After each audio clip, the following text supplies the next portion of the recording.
What are the top CFP Journal articles in this month's CFP Journal? May 2021, we've got articles on bisphosphonates, vaccine hesitancy, a fatal case of nitrofurantoin toxicity, and neuropathic pain.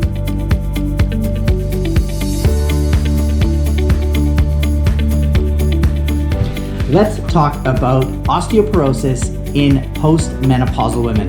Denosumab and bisphosphonates, an article comparing the two.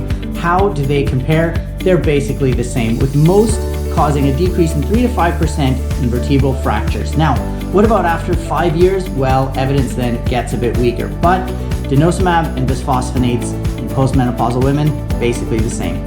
So how can we help our patients who are hesitant with vaccines? The evidence shows, including a Cochrane review, that if we do it poorly, we can actually increase hesitancy. So how do we have these conversations? A study with patients about the HPV vaccine showed we can actually increase vaccine uptake by up to 46% if we do two things. Number one, motivational interviewing, and number two, combine that with presumptive language. What's presumptive language? It's saying statements like, we're going to be giving vaccinations today.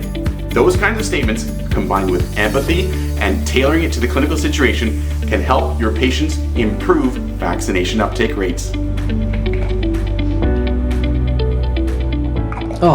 This patient might need some nitrofurantoin. First line for UTIs, cystitis, but some people are on it longer term for prevention.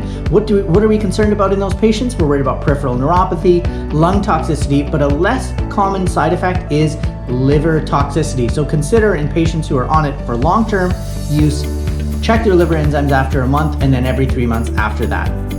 Cheers. Another fantastic tool from the peer group. They've always got these amazing resources that we take clinical evidence and summarize it at the bedside. And this month's is on neuropathic pain. It shows which drugs are most effective. And so the summary: anticonvulsants, SNRIs, rubefacin, such as topical capsaicin, and opioids, not quite as great. But summarizing it down into a happy face diagram makes it really easy to summarize and explain to your patients. So that's it for CFP Distilled for May 2021. Please hit like or subscribe if this was helpful.